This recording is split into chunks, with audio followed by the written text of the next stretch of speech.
Hello, hello, hello, everybody. Welcome, welcome, welcome. I'm just going to make sure we are live on all of our channels. It was looking like we had some trouble connecting to our Twitch channel, and Twitch is probably the most important platform to have as far as streaming goes, because I tend to get more of my viewers from the platform. So I'm just going to make sure that we did connect, because Streamlabs was having trouble connecting to the Twitch audio channel. But it looks like it may be connecting now, so we'll just check before we get started here. Yep, it looks like we are connected on the Twitch channel now also. So that is all good. As that is probably the most important platform to connect to. So I'm going to go ahead and continue to our first article here as I check to make sure all the others are connected. Looks like we are good on YouTube, DLive, Trovo, Periscope, and of course Twitch. And Facebook is still not wanting to work for me, but that's been that way for quite some time now. So nothing too much of a surprise as that goes. So today's episode is going to be a fun one, I think, as we're going to be talking about third parties. So there's several third parties in existence, if you want to call it that, for the United States in particular. And you obviously have the major parties that we hear about: the Libertarian Party, the Green Party, and the Constitutional Party, or the Tea Party at some points of their existence and popularity. But I thought we would kind of go over the third parties that do exist now, some statistics and poll numbers over popularity of third parties, and the reliability of third parties, so to speak. Because I think many Americans, especially now, are more and more willing to identify themselves as part of a third party when compared to Democrat or Republican, as we see those numbers are more and more increasing as the days continue. But we'll see that in some polling numbers. We're going to watch a few videos, and we're going to read an article I wrote in about 2018, 2017, about if I thought that a third party would gain more popularity if they would gain more popularity in the 2020 November election. So let's go ahead and get into our first article. But that's kind of the major questions that I am wanting to be answered for our first topic here, first live stream on everything. Because as I mentioned, or as I said, however you want to say that, I see that in my own experience that third parties are gaining more and more popularity, and I do think that that is a good thing, and we see that in really a lot of cases. I don't necessarily want to repeat myself too much before we get into the articles and get into today's topics, so we'll just go ahead and read. We don't really need too much of an introduction for today's topic. It's more just going to be kind of a fun little topic to introduce to ourselves and get some information on, and see the reliability of some parties, because we are going to be having a discussion on third parties and the reliability of third parties and the successes of third parties, and if a third party will be able to seek a majority party status. In other words, is a third party ever going to take out a second party, take out the Republicans or Democrats? Or is a third party in the United States ever going to gain momentum to be a majority third party and be a party that gets at least a third of the votes every election cycle? As of right now, third parties are not that way at all. In local elections in some areas, they do get a third of the votes and sometimes even win where they are running, especially if they are nonpartisan, meaning that they do not have to identify themselves as part of a third party, but they have third party values, third party beliefs, and third party standings. So that's kind of a interesting topic. It's something that we could also bring up and talk about as well from the reliability of third parties, because third parties being successful in nonpartisan elections means that in a large part people are wanting to seek alternative viewpoints and seek viewpoints that maybe they haven't thought of before, or they think are the method to resolve an issue.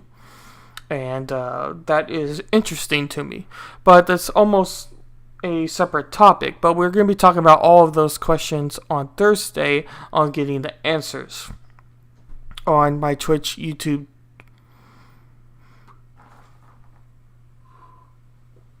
Twitch, YouTube, DLive, and Trovo channels.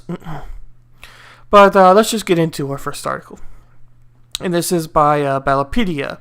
As it says, the Libertarian Party has 35 states, the Green Party has 22 states, the Constitutional Party has 15 states.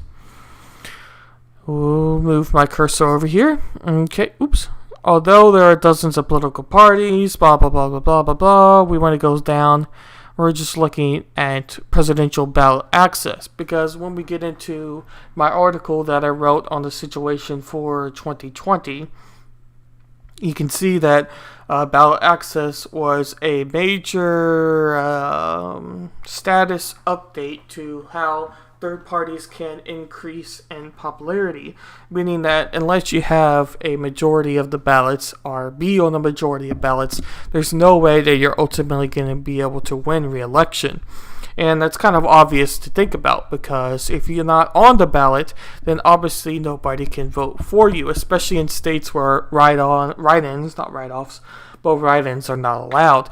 And even in states where write-ins are allowed, the majority of times you won't get even a percentage point. Anyway, won't even get a percentage points of the vote. And that is a interesting topic, unless you want to talk about memes or just stupidity. Like I believe in 2016 election, maybe it was 2018 election, Harambe got like 4% or something of a number of write-in votes because he was on the ballot for that particular state. Not the general election, but just that particular state. But even that is a little bit sketchy and something that I think is for lack of better words, rather stupid. So you're not really going to get that much of a percentage for write-in or write-offs, whatever you want to call it, candidates for the election cycle. So having ballot access is something that is extremely important to be able to qualify and be able to really have any sort of third party being reliable or third parties being anything worth voting for in a large way. And if you look at history of the United States and history of many other places, you can see that there's only really been two parties. They've changed names and they've changed viewpoints, but there never really has been a major third party in the United States as of yet. And some people could consider the Libertarian Party, because they are the most popular third party out there, to be a potential party to be able to seek a third party status, as they are in the majority of states. They're not in every state, and they do usually get a percentage point of the general election. But we're mainly talking about third parties that would be able to seek major re-election status every single election cycle. And then you have to go to the United Kingdom or Australia to see where more than one type of parties get a majority of the votes, and it is contested between, I think Australia has like 8 or 9 different parties that are always in reach of winning the election each election cycle. And Australia also has some other interesting election rules where they require their citizens to have a vote. And the United States does not require their citizens to vote. And I believe even in Australia they have a day off to vote, or they're not required to vote. But I could be mistaken on that. Hello, Ron Helton. Good afternoon to you. Ron Helton has on YouTube here. The bigger question is, will there even be an election in 2022? The days of the empire are numbered. Yeah, well, I think your question is, will there be a legitimate election in 2022? I think that is what you're referring to there, because there's obviously going to be an election. The only matter is, what type of election is it going to be? And then you could argue that all elections from now on could be rigged, and then you get into a whole debate over that. And if that is the case, it's rigged between the two major parties of Republican and Democrat, so there would literally be 0% chance a third party would be able to win if the elections from now on are rigged and only going to favor major parties. I don't even give a percentage if that is the case for any third party to be able to seek a majority of the votes, or even a higher percentage of votes than what third parties seek now. But that is a lot more of a depressing debate to have, or a depressing question to talk about, as you would hope that we won't have to necessarily argue over each election, especially a general election, from now on. But if 2020 had anything to say, we could be only facing the very beginning of the type of elections that we face in the United States. So, according to Ballotpedia, they say there were 21 candidates on the ballot, each in Vermont and Colorado.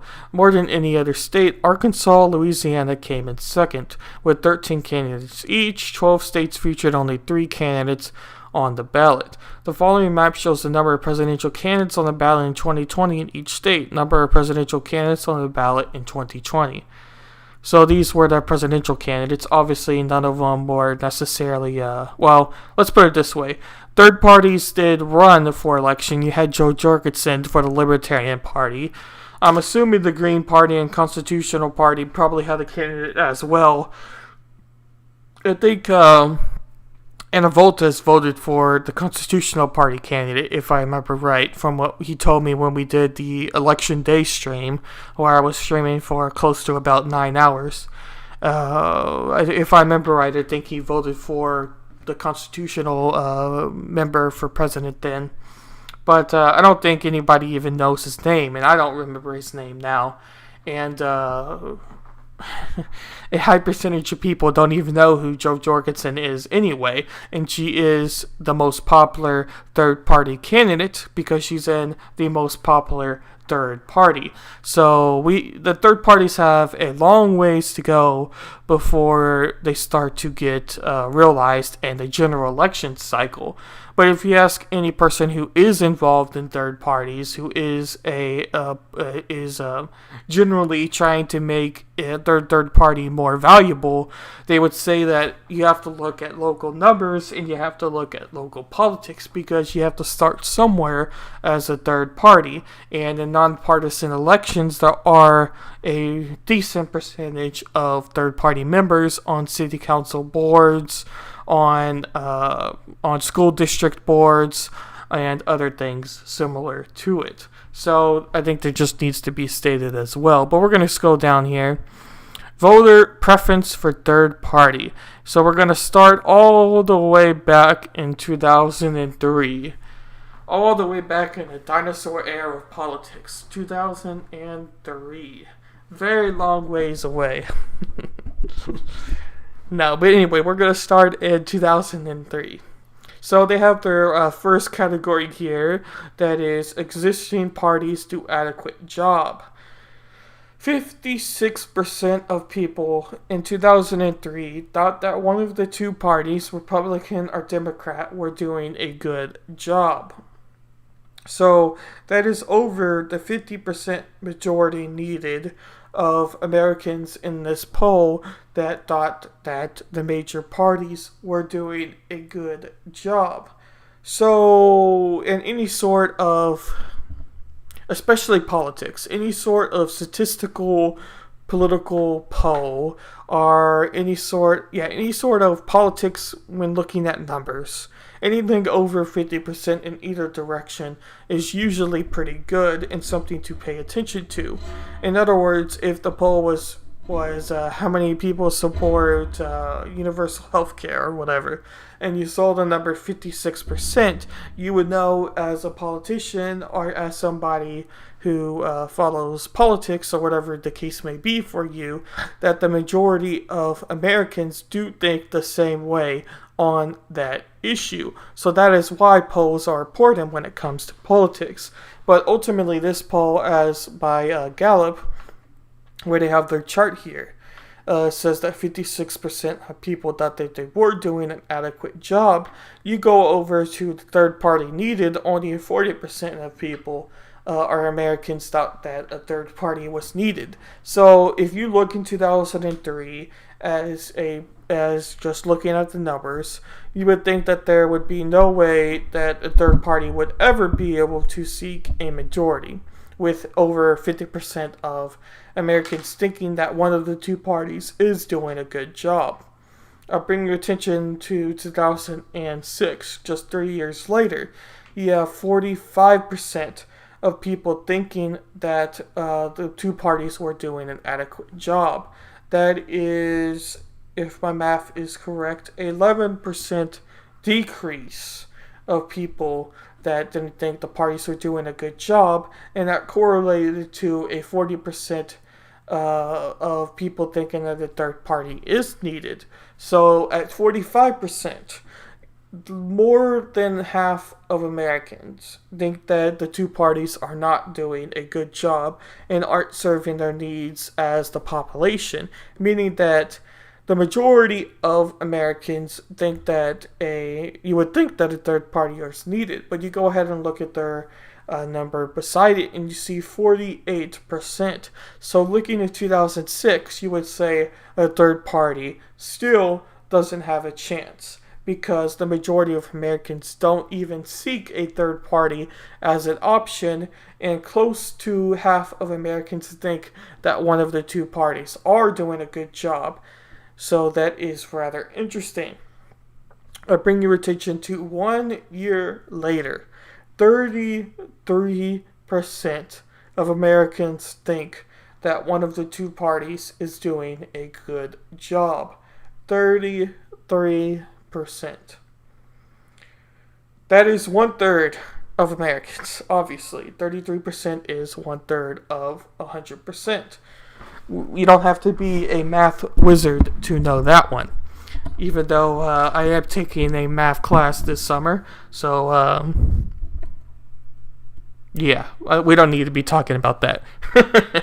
But, anyway.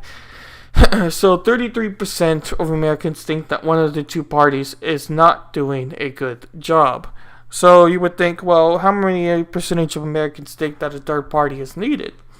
58% think that a third party is needed, with 10% of people having no opinion. When looking at the rest of the numbers here on the screen, 33% was the worst percentage point that category displayed. Excuse me. In other words, 33% was the lowest percentage of Americans that thought that one of the two parties was doing a good job.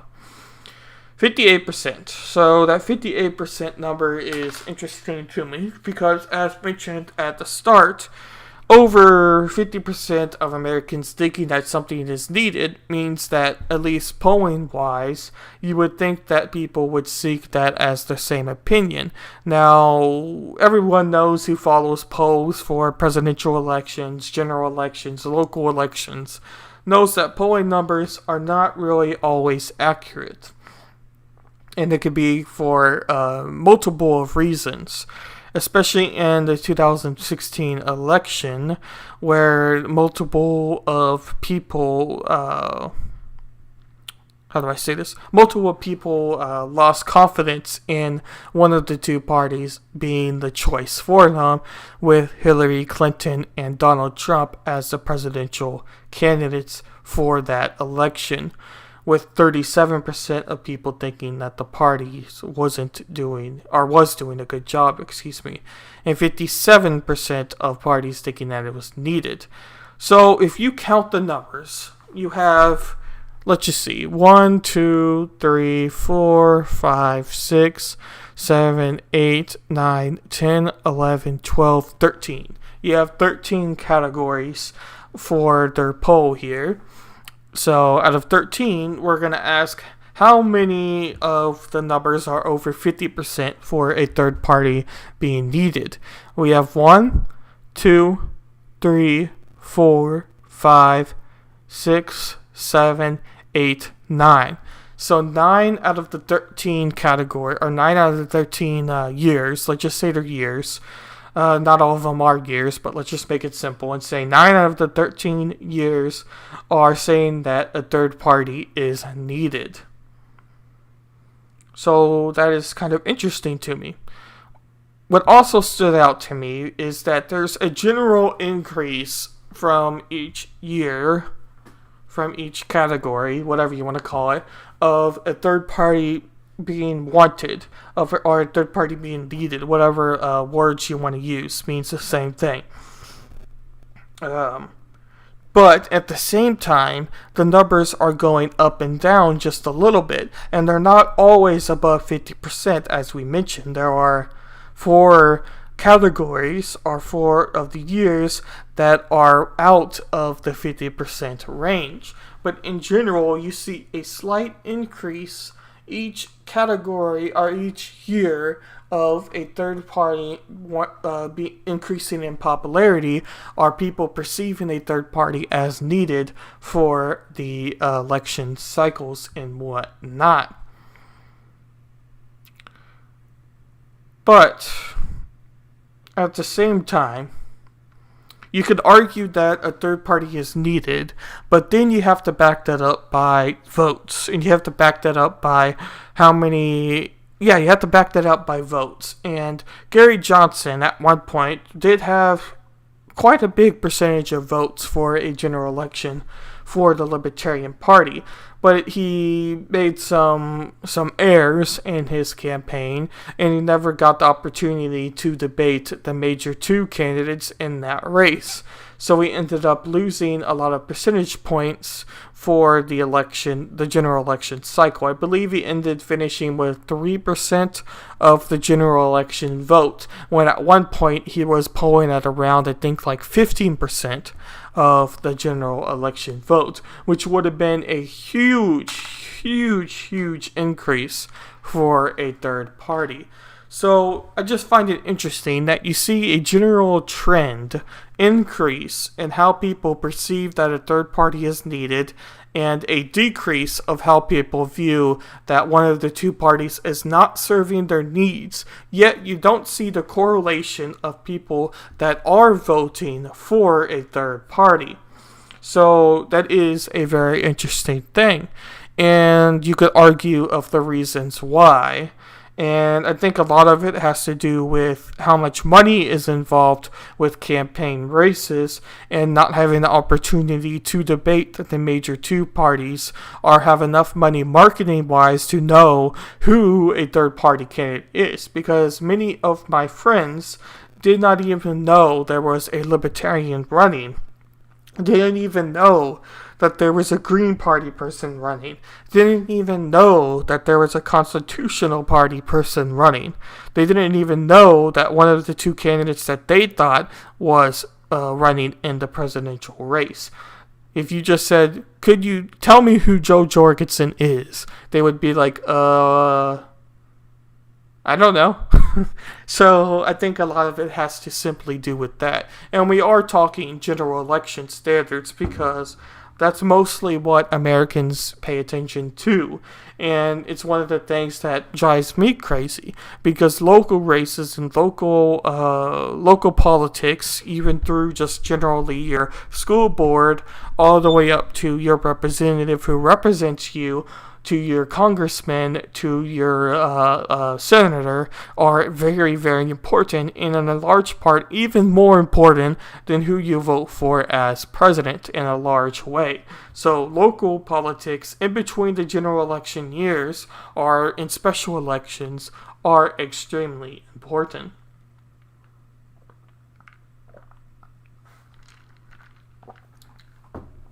Excuse me.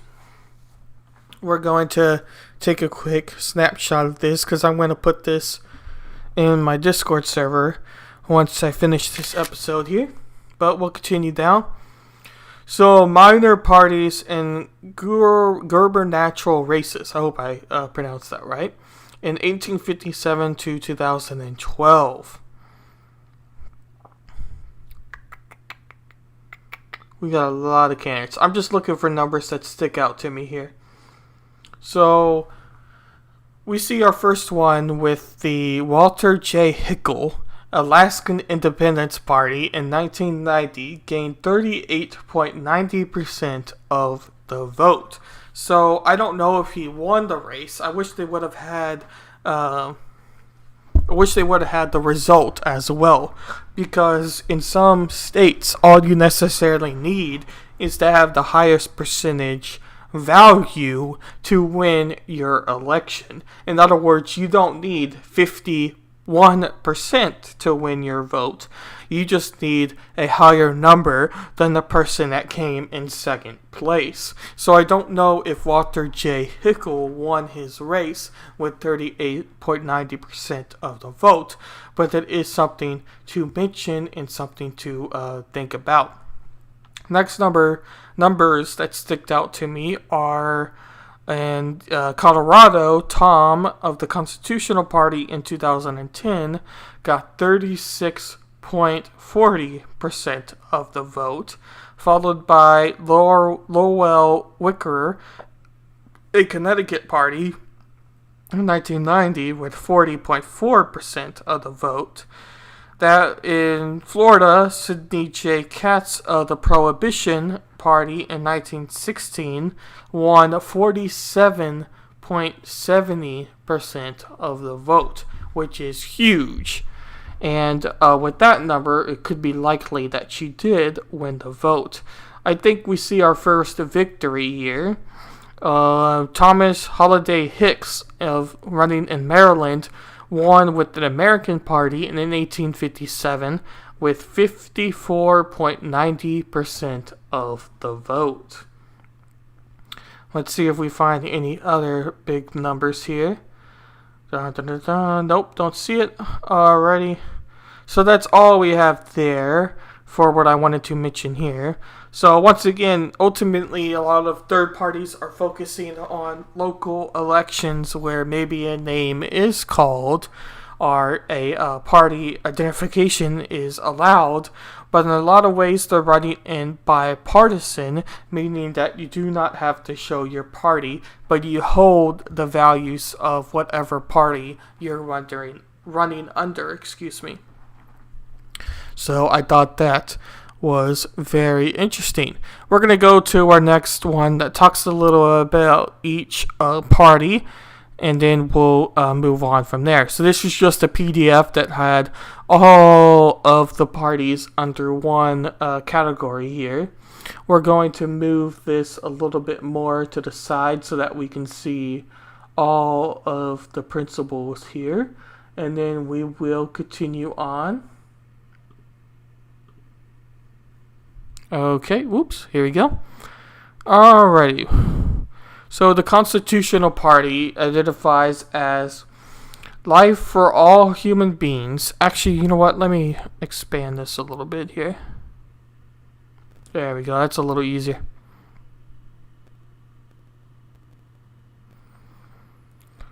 Life for all human beings, the conception to natural death, freedom of conscience and actions for self-governed individual, one husband and one wife for their children as divinely instituted, each individual's right to own, steward personal property without government burden, the founding documents interpreted according to the actual intent of the founding fathers, everything not specifically delegated by the Constitution to the federal government, nor prohibition by the Constitution to the United States of America is reserved to the states of the people. American government is committed to the protection of borders, trade, and common defense of Americans with no alignment in foreign alliances. Democratic Party, we know of that. Green Party, grassroots democracy, social justice, and equal opportunity.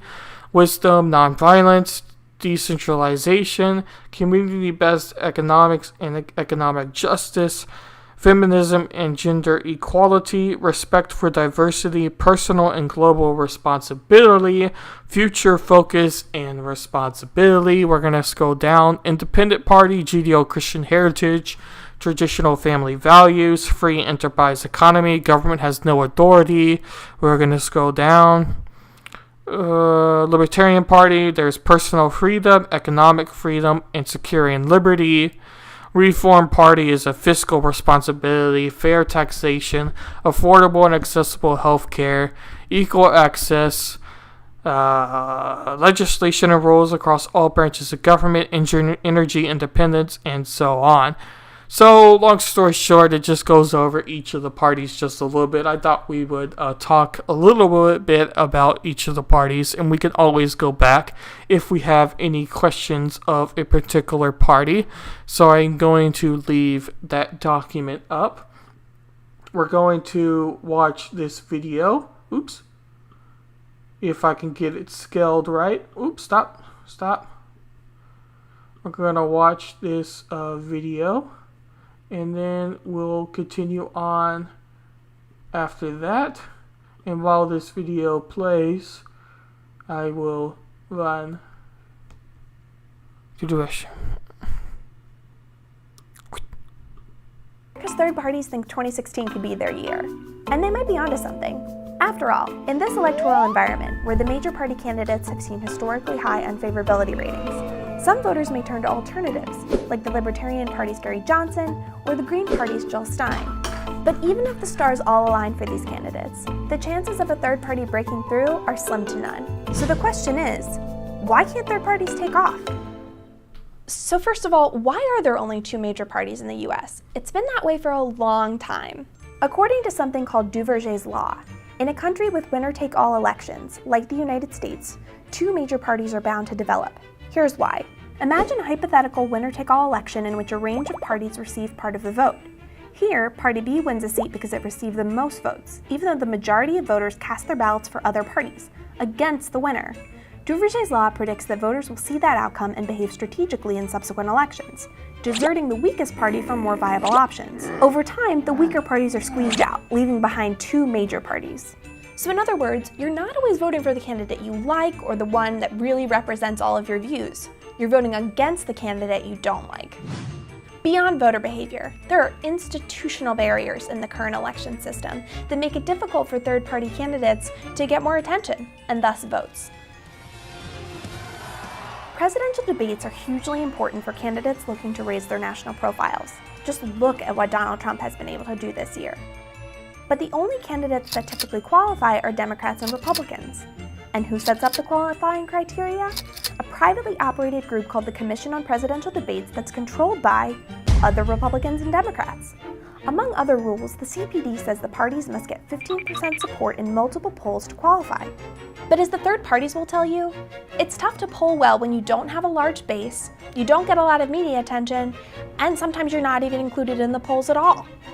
Libertarian nominee Gary Johnson was only just recently included in polls, and the Green Party's Jill Stein was arrested in 2012 for trying to attend a debate she didn't qualify for. There's also the issue of money. Big surprise, right? Democrats and Republicans typically fundraise like crazy to fund things like campaign appearances, advertising, you name it. But third parties don't have the same sophisticated fundraising operations. And just like voters don't want to back a losing candidate, neither do donors. There is federal funding available, but third parties would have had to reach 5% of the vote in the last election in order to qualify for it, which means even in a year where they could get more support than ever before, they can't do anything about the federal money. All these challenges mean that third parties sometimes define winning differently than Democrats or Republicans do. For them, winning might mean gaining traction in the electorate and giving voice to their party's core principles. Think of third-party candidates like Teddy Roosevelt and Ross Perot, who lost their elections but were able to influence the national conversation. Roosevelt with his progressivism, and Perot with his concerns about the national debt. Third parties have dreams. So obviously she's close to... Oops. So obviously she's close to explaining the major reasons here. And honestly, I don't think that she said anything wrong. And it's a lot of stuff that you hear a lot about when talking about third parties and what third parties face when trying to win new elections and win new governments and win new positions. As I mentioned before, a lot of Americans tend to focus on the general election, meaning the presidential election, meaning the presidential year.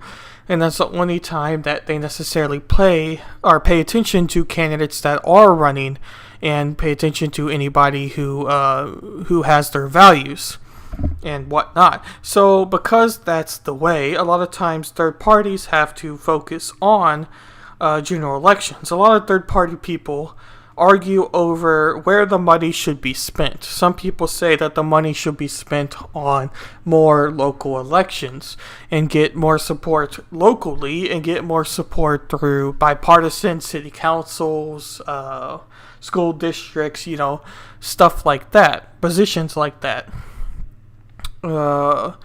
But on the other hand, a lot of third-party people tend to suggest the idea that we need to run a general election. We need to have a strong general election. We need to spend a lot of money in our general election. We need to buy media appearances. We need to do A, B, C, and D because that's the only time that people pay attention to politics. And that's the only time people are going to notice that we even exist.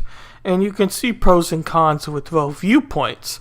And ultimately, you saw a lot of that happening within the Libertarian Party over the correct method of how it should be done. It's a hard thing to argue from a third party's point of view, and I ultimately go back to the Libertarian Party the most, is because that's the party I am the most aware of and have some insight towards, but also it's the party that is the most popular third party as well. And hello there, Rooster. Hello. Hopefully you're having a good day or good afternoon or good night, whatever time it is for you. And ultimately, you may be able to... is it not Rooster? Oh, Rother.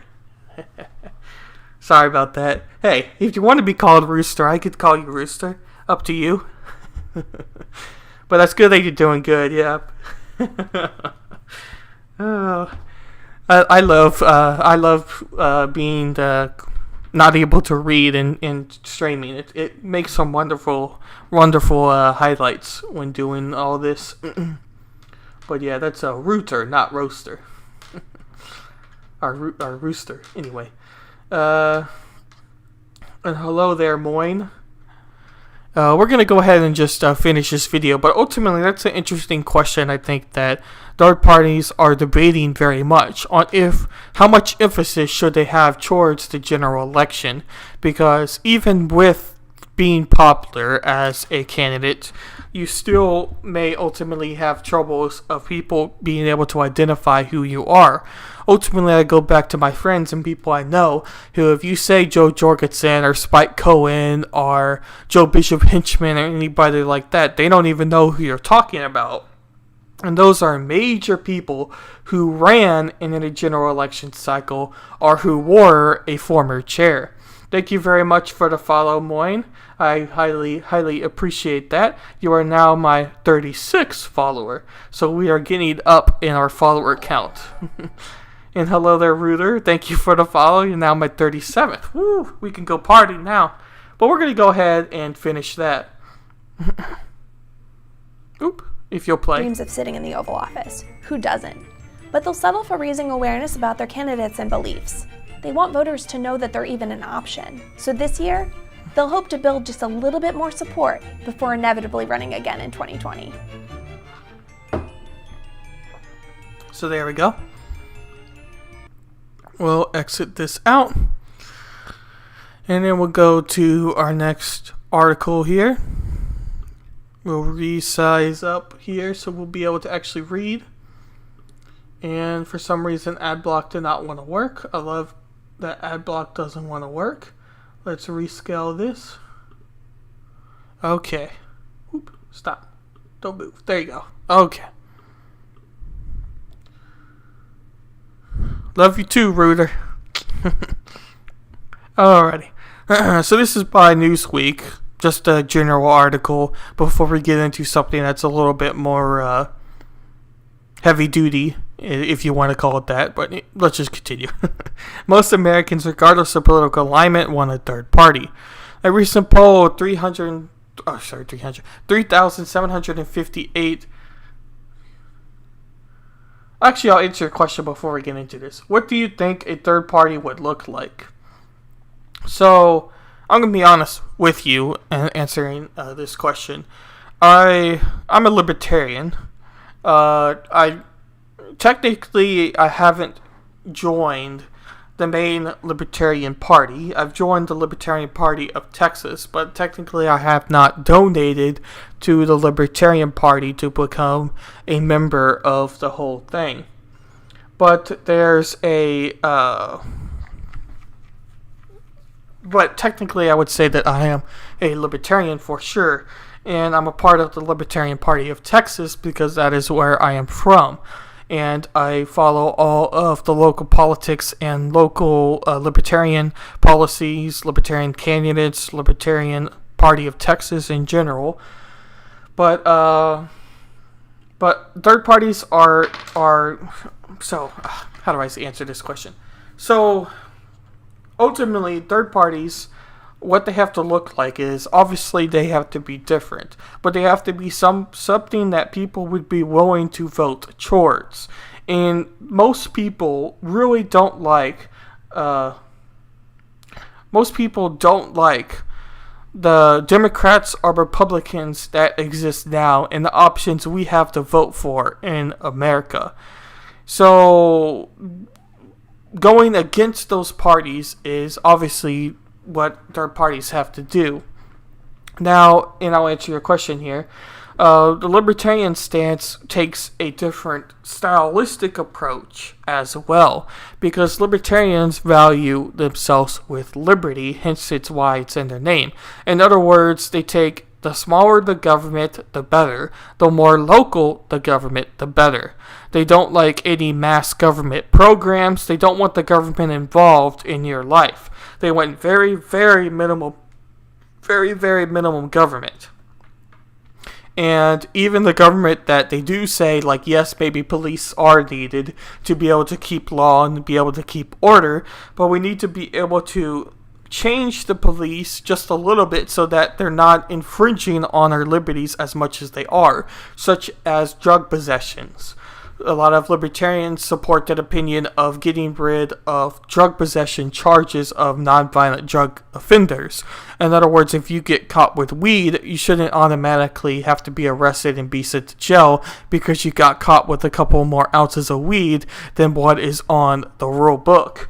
So a lot of libertarians take that perspective as well. But ultimately, they are very much focused on the smaller the government, the better. And the more liberty you have, the more choice you have, the better. The government should not be involved.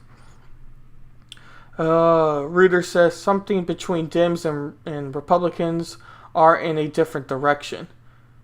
You could be in between as a third party. Libertarians, I would say, are a lot closer to Republicans than they are Democrats.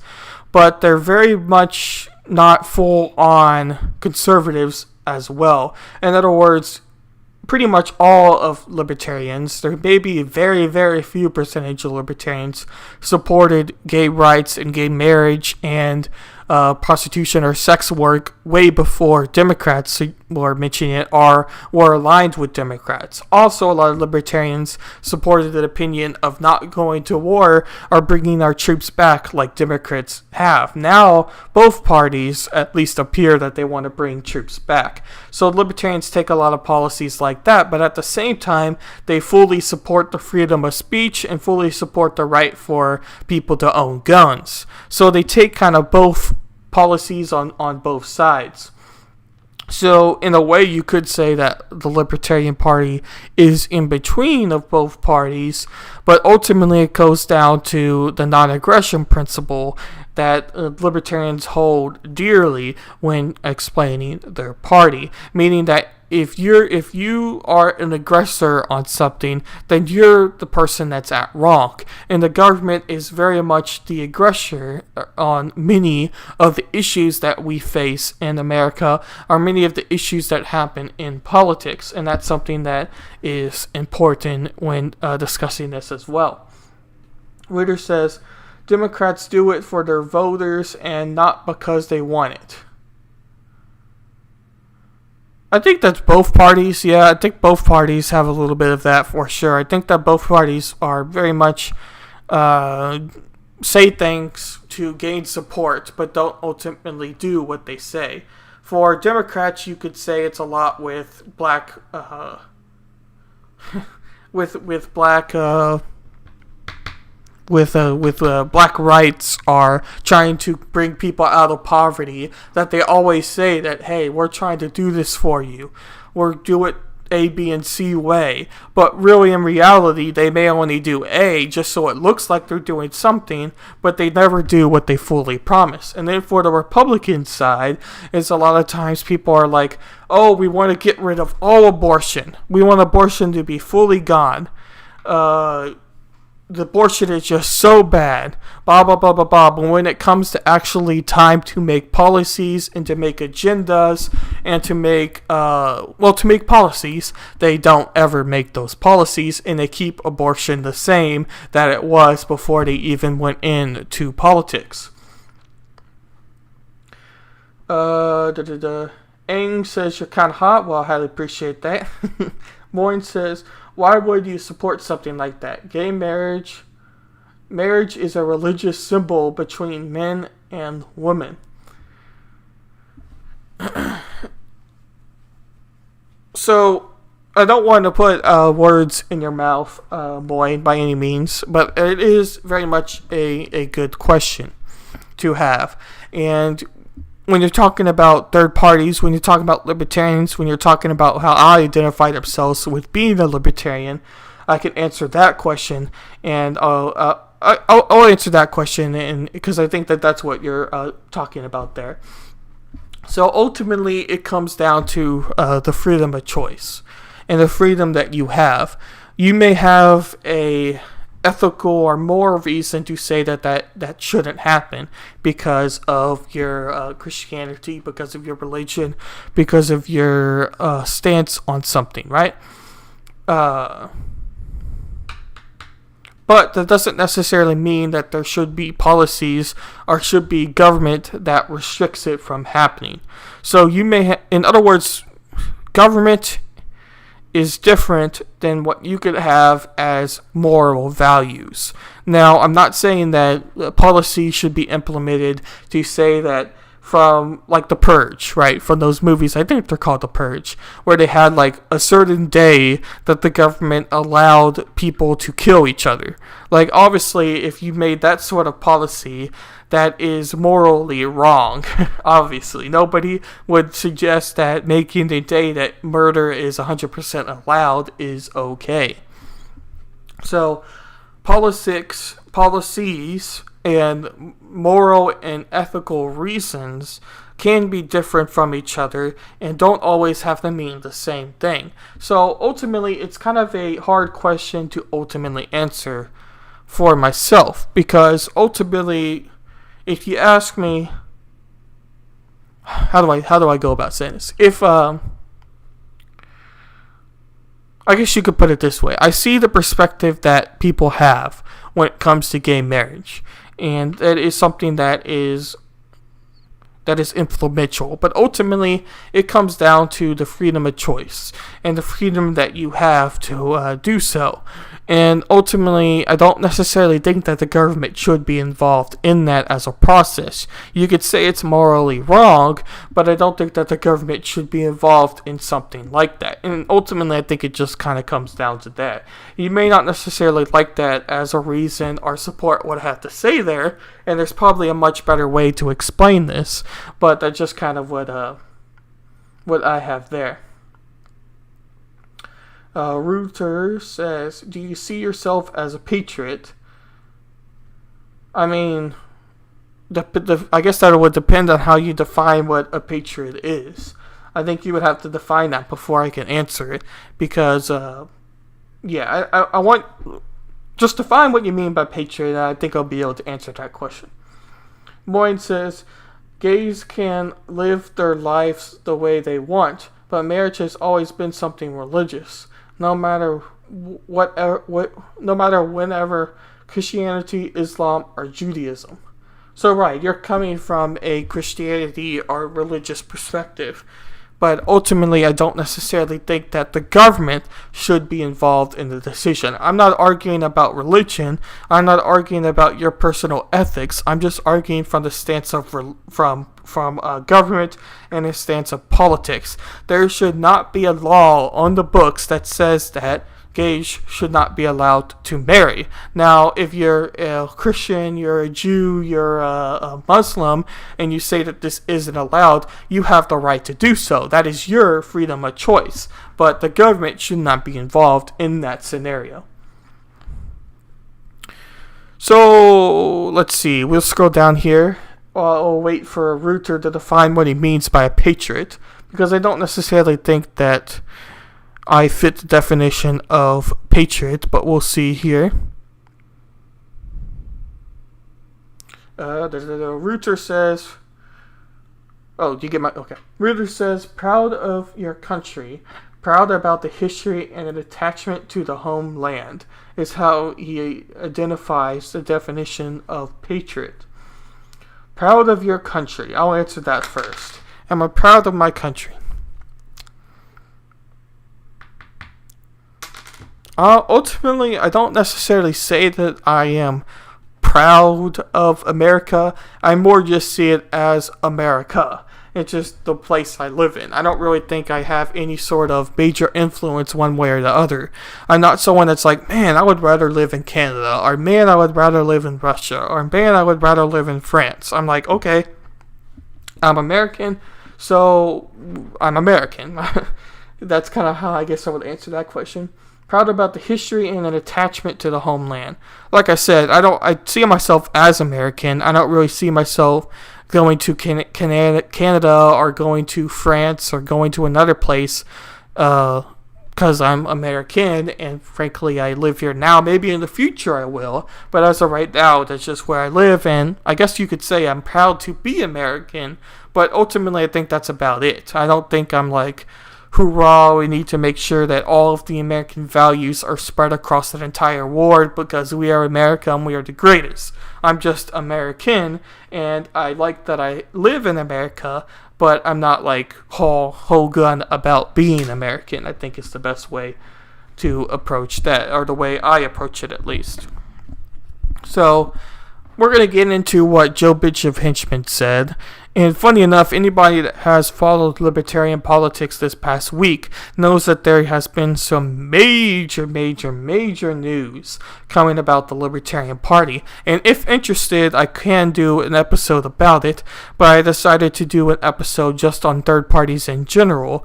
But if everyone is interested, I might be able to do an episode on the details of what happened this week in the Libertarian Party. But long story short, Joe Benjamin Henchman, who was the chair of the Libertarian National Committee, is now no longer the chair of the Libertarian Party.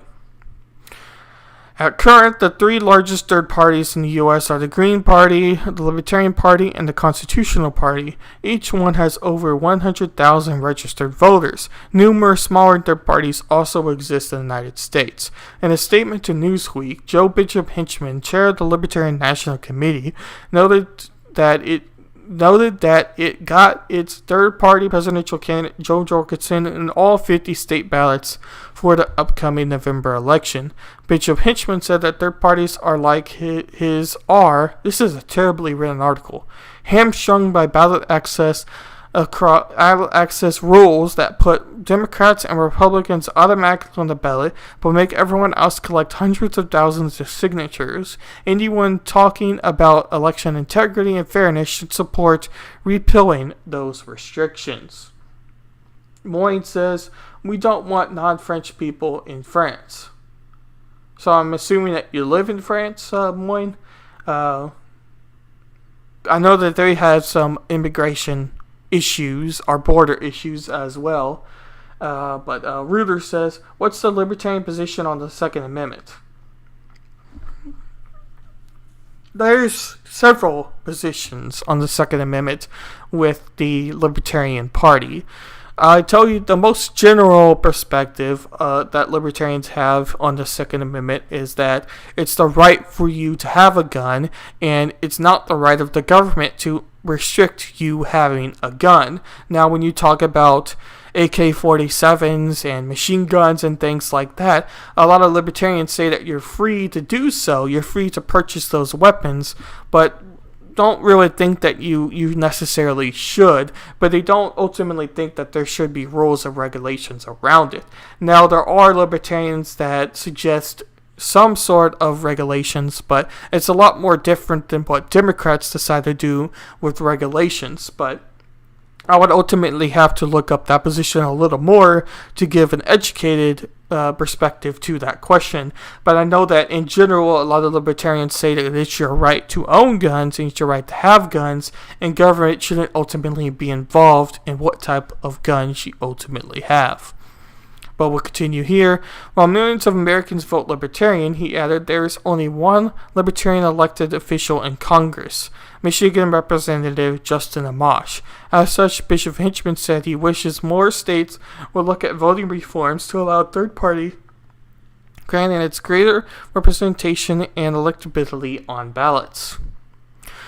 America would be better off with more different voices at decision-making table, Bishop Henchman told Newsweek. In a statement, Newsweek Green Party Communications Manager Michael O'Neill said that the Harris X Hill poll provides more evidence that a majority of Americans share the Green Party's view that the country can't achieve a grassroots democracy without multi-party democracy. So that's all I kind of wanted to talk about on this article. This article does have many more sources in it. But, yeah, that's all I kind of wanted to pull from this one. Reuters says, I already read that. I don't like the Dems. A lot of libertarians don't like the Dems either. Some libertarians are willing to work with the Dems. Some libertarians think that working with the Dems doesn't lead to good results. And, that's kind of a major debate. Now, we can either go to my second video I have planned, or we can go ahead and read the article I wrote in 2019, actually. The article I wrote in 2019 about third parties in 2020, and what poll numbers they would need, and if I think that third parties would ever become popular in the American politics and in the United States. Let's see if we can't move this over. Reuters says Dems are becoming too socialist with Biden. Ultimately, I don't know if I would say that they're becoming more socialist. I think they're becoming more socialist with AOC and the Squad more than you could say with Biden. But Biden has been secretly progressive in the policies that he's implemented through executive orders and through bills that he has signed so far as president. He's not someone that is as vocal as Donald Trump and what his policies he was pushing on more of the conservative side of the spectrum. So I wouldn't necessarily say that Joe Biden hasn't implemented some, you could call it socialist policies or more progressive policies, but that's ultimately a little bit harder to say with certainty, because I think in a large part Biden represents a return to normalcy, and I don't ultimately think that his return to normalcy is very normal at all.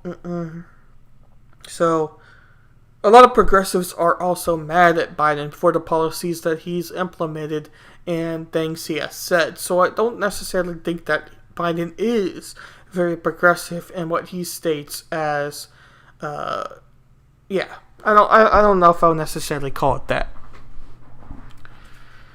Moyne says, I would smash AOC. I think many people would also say that. For a politician, she is fairly attractive. Let's see. I'm debating if I want to do the video or go to this.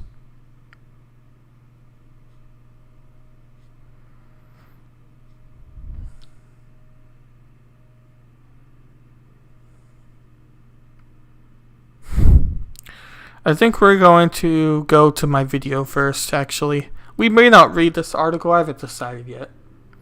But we gotta scale this down first. This is a little bit longer. It has a lot of the same points as before, but I think it's still interesting and something that gives some new insight on the situation. But, oops. If I can get it to resize here without...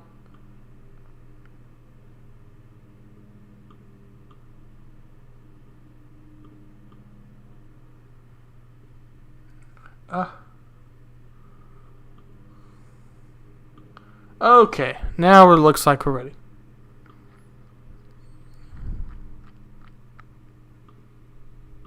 With the 2020 presidential election ongoing, we thought that it would be a good time to explain some of the other political parties in the United States. Yeah, you heard me right. Believe it or not, there are actually other parties besides the Democrats and the Republicans. So in this video, we're going to explore the different third parties in the US, what their general platforms are, what role they play in US politics, and why they seem to be suppressed by the two major parties. If you haven't already, please consider subscribing to the channel. Looks like we're having some connection issues, so we're just going to let this load a little bit, let it catch up. Looks like we got our connection restored. Let me make sure... Yeah, it looks like we're back to normal here, so we're going to go ahead and resume this. And hitting the bell icon to be notified whenever we post new videos. If you want to really support the channel, you can also sign up to back us on Patreon, where in return for your monthly donations, you'll get early access to some of our videos, behind the scenes posts, and more. There's a link to that in the description below. Before we get into the actual parties, a little bit of background. In 1789, the new US Constitution had just been ratified. George Washington assumed the presidency, and the new government began to take shape. Not long after the new government assumed power, however, political parties began to form along ideological lines. The first two parties were the Federalists under the leadership of Secretary of the Treasury Alexander Hamilton, and the Democratic Republicans under the leadership of Secretary of State Thomas Jefferson. As the new government was based on the idea of federalism, that is, sharing power between the national government and the states, these factions developed around the concept of government power, and where that power should reside. In other words, whether the federal government or state government should have more power. And that's ultimately one of the still things that divides where parties align themselves. A lot of times, parties align themselves through, as as this video mentioned, ideological lines, but it ultimately always comes down to where you see the party influence coming from. Do you think it should be from a national, full United States perspective, or do you think it should be an individual state by state by state by state perspective and not the whole nation combined? All political parties ultimately come down to that question. But we're going to let this video play. Federalists advocated for strong national government, while the Democratic Republicans wanted the states to have authority, and thus supported a weak national government. And I'm from Texas. In his farewell address to the nation in 1797, George Washington described the dangers of political parties, saying, "In contemplating the causes which may disturb our union, it occurs as..." We're going to skip this video just a little bit. We get to the actual part where he talks about third parties.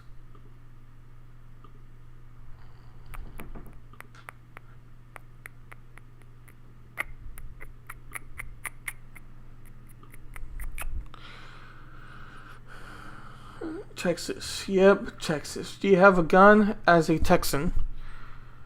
Yeah, I have a gun, yeah. Don't shoot it too often, which is bizarre. Come on.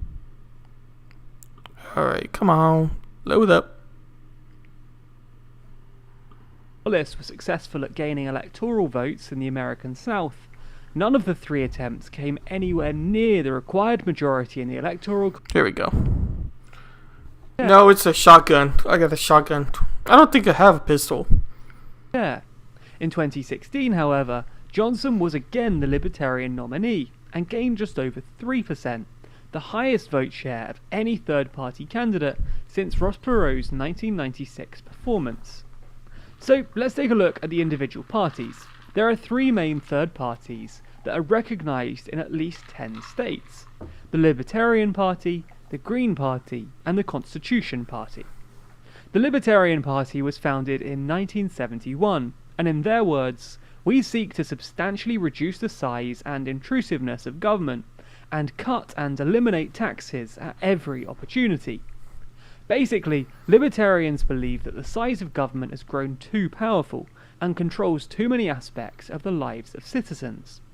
Their platform seeks to reduce the size and scope of government with the goal of increasing the rights of the individual, including legalizing all drugs and prostitution, reducing and or eliminating taxes wherever possible, and allowing people to have determination over their own lives, including abortion and sexual orientation.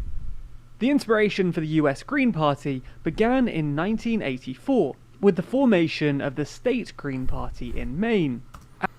And yeah, that was pretty much a very good summary, a well-said summary of the Libertarian Party.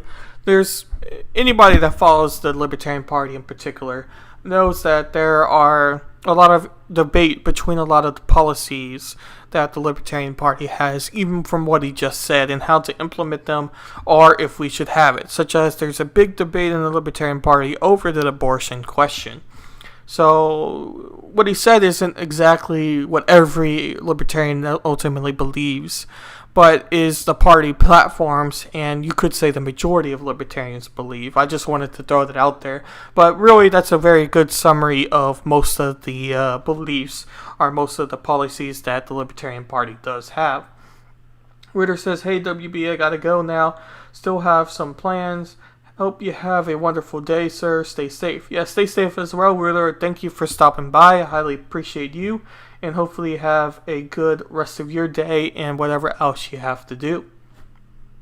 And garnered even more strength with the formation of the Green Parties in Germany and the United Kingdom in the early 1990s.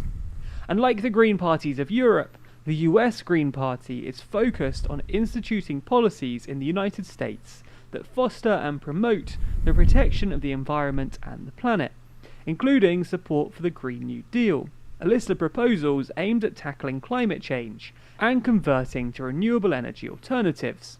It's worth noting here that the Green Party, while primarily concerned with policies that impact the environment, are also interested in other issues as well. They support Medicare for all, independence for the US colony of Puerto Rico, and the legal status of undocumented immigrants. We're gonna get to another lovely ad. I need to re-download ad blocker for sure. I keep saying that every stream, but I just forget to do so. According to their website, the Constitution Party was founded in 1992 as the US Taxpayers Party, and then changed its name in 1999 to better reflect the party's primary focus of returning government to the US Constitution's provisions and limitations. With regards to issues like education and drugs, the party believed that states should make those decisions, and that the federal government simply does not have a role to play in those issues.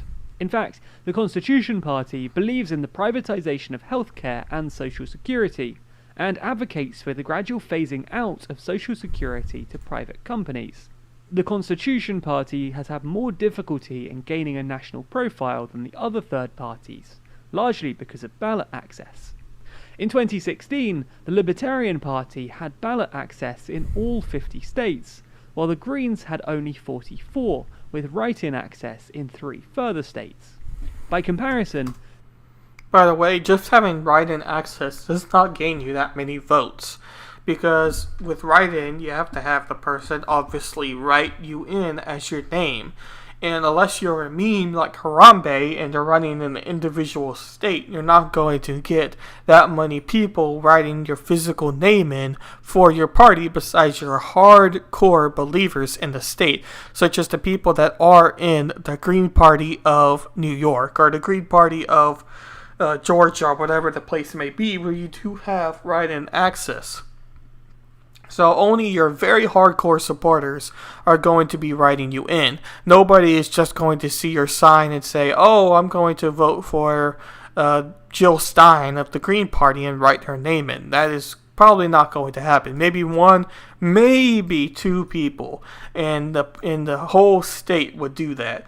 But yeah, unless you're a meme, you're probably not going to have that many percentage of people voting you as a write-in candidate.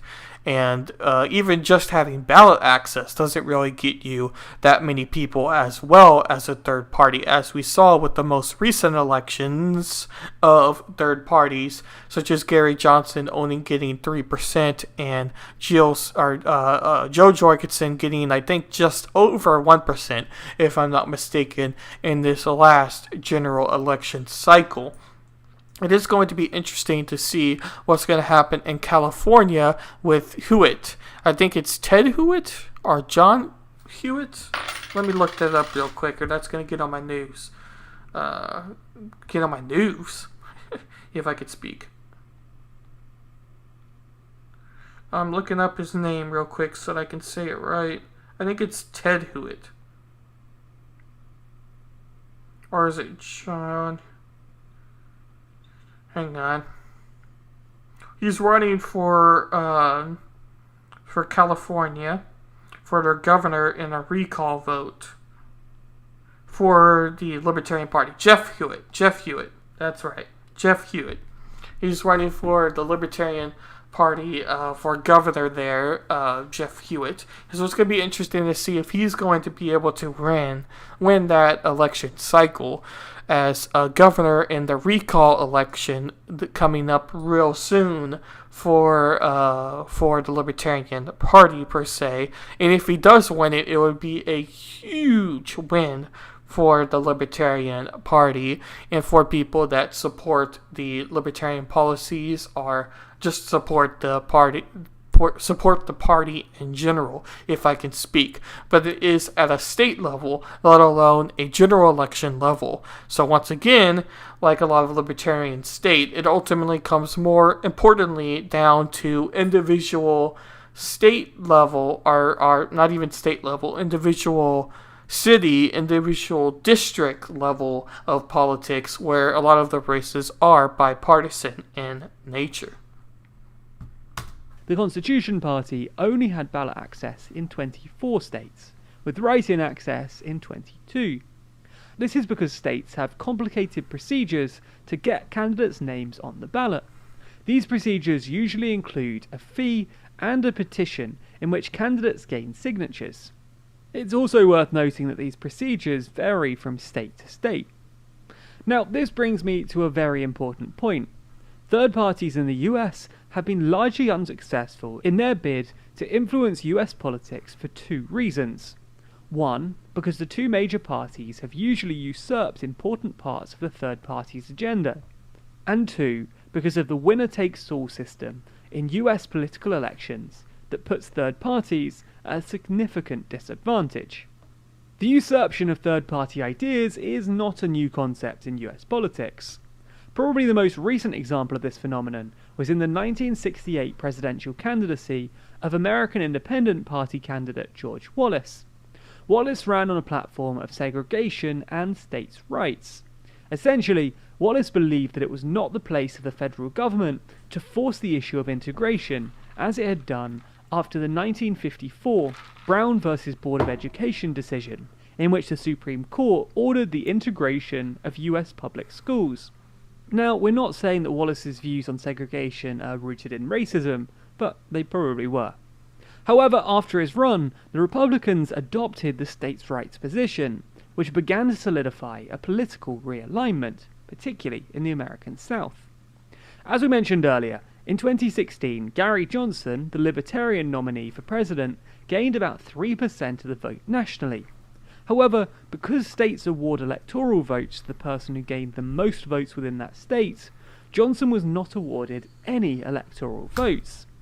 It's worth noting that the That's another very important thing, and many people argue over the Electoral College pretty much every election cycle, especially the election cycles that have big meaning to them. Not that, well, put it this way, every election has importance and has meaning to it, but when I'm talking about general elections, presidential elections, is once again when many people pay attention to politics and to what is happening in the world of policies, because they're voting for who is going to represent them as the president of the United States and as their president, because that is who they are voting for. So the Electoral College always is up for debate when it comes to their standing and what they have in reference to that. So I think that is also very interesting as well. But the Electoral College is problemsome, to say. How do I say? Has its strengths and weaknesses. Let's put it that way. Well, let's continue on. It's not really the main winner important takes all system is decided by each state. The only states not to adopt the system are Nebraska and Maine, who both award electoral votes based on the congressional districts within their states. In 2008 and 2016, both states gave one electoral vote to a candidate that did not win the state as a whole. Nebraska in 2008 awarded their second congressional district to Barack Obama, and in 2016, Maine awarded its second congressional district to Donald Trump. As a result of this winner-takes-all system, third parties find it nearly impossible to gain the required number of electoral votes. What do you think, though? Should third parties and their role in US politics increase? Should the Electoral College award votes proportionally, or keep the winner-takes-all system? Let us know your thoughts in the comments below. So that is interesting. I think that those are very important questions to answer when it comes to how the presidential election works, or how elections work in the United States with the winner-take-all approach, or if the Electoral College should be proportioned in the feedback they give to each of the state members, or each of the members running for president are running in that general election. So I thought that was a very good video, and you can find that video on YouTube if you want to listen to the whole thing and all of the history behind it. So these next couple articles are talking about polling numbers of support of third parties, as well as third party history, and why Trump was likely to cause a third party, why a Trump-led third party is unlikely. Because there was a big theory going around that Trump could be willing to not run as a Republican, or maybe the Republican Party wouldn't allow Trump to run as a Republican, and he would have to form his own third party. And a lot of people were thinking that a Patriot Party, or whatever he would want to call it, would be more than likely to win the election cycle, or at least become the most popular third party out there, which was a very interesting idea.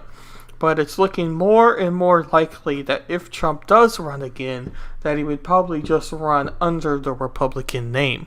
So I don't see that as likely. I don't see anybody in the comic section on Twitch, YouTube, DLive, Trovo, or Periscope. So I don't think anyone's necessarily going to answer this question. But I was wondering if I should go ahead and read my article I wrote on this, or if we should move on. I think we're going to move on to the Gallup poll, and we're going to save those couple other articles for part 2 of my stream, because I do want to talk about these issues a couple more times. And ultimately, we are going to be discussing with my co-hosts on Thursday over the reliability or the performance of third parties.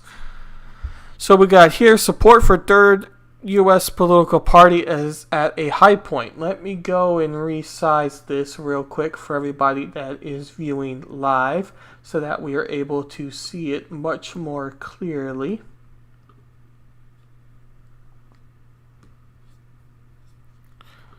Okay, here we go. Support for third U.S. political party at a high point, and this was written in February 15th, 2021.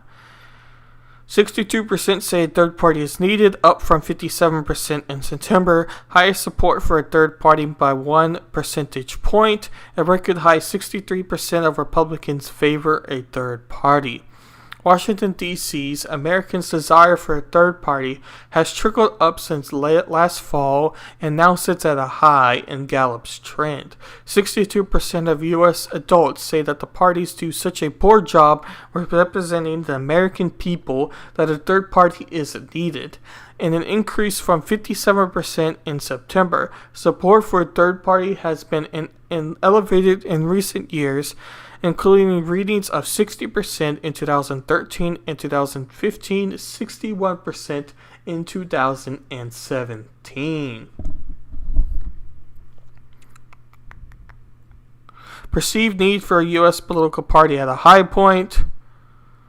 The lowest results from January 21st to February 2nd poll. The survey was conducted before recent news reports that dozens of government officials in prior Republican administrations were in discussions to form an anti-Donald Trump third political party. The survey found Americans' favorable option of the Republican Party has declined 37%, while 48% viewed the Democratic Party positively. The poll also shows 50% of the U.S. adults identifying as political independents, the highest percentage Gallup has ever measured in a single poll. Gallup's first asked about the need for a third party in 2003. At the time, most Americans did not think it was necessary, with 56% saying the parties were doing an adequate job representing the American people, and 40% saying a third party was needed. Majority of Republicans now favor a third party, and we see the chart here suggesting that as a trend. More Republicans want a third party to move to the right than to the center, as we see here. That would be suggesting the likelihood of a potential Patriot Party more than the idea of a Libertarian or Democratic type of party coming down. So I thought that was interesting from our Gallup poll. We're going to move down to our 538 article suggesting why a Donald Trump third party is unlikely.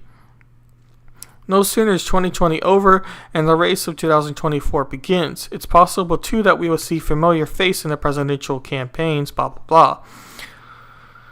On the one hand, the political calculation does make some sense. Many Americans, 57% in 2020 per Gallup, think a third major party is needed, and there are some evidence. And actually, we're gonna skip here real quick. Hopefully, it doesn't take me off. Okay, good, it didn't. We'll scroll down here. You just think a third party is needed, for instance, blah, blah, blah, blah, blah. However, the one poll might be missing support for another potential party. Two are as nearly one. But we should expect the Democrats and Republicans to splinter and form a new political party anytime soon. In all likelihood, creating a new political party requires significant financial and organizational investment, not to mention overcoming obstacles like our winner-take-all electoral system. We keep scrolling down. Lately, the conditions have sparked. Lately, the conditions have sparked past majority third-party movements that is deeply satisfying with the two parties in a scheme, blah, blah, blah, blah, blah. We can't know that another significant third-party movement might pop up. So, long story short, this article was basically saying that a third party is potentially going to happen, but we don't necessarily know for certain. Yeah.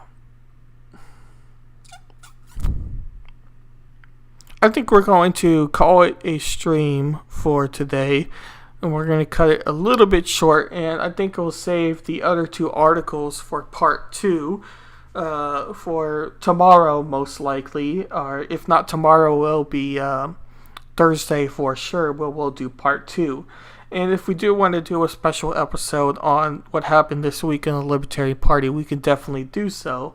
But I don't want to do it if nobody would be interested to do so. So with that, we're going to go ahead and call it a day, and I'll catch you on the next one. Thank you, Ron Helton, for stopping by. Thank you, Moyne, for stopping by. Thank you, Reuter, for stopping by. And thank you, anyone else who may be watching this later or stopping by later. Thank you, thank you, thank you. And I'll catch you on the next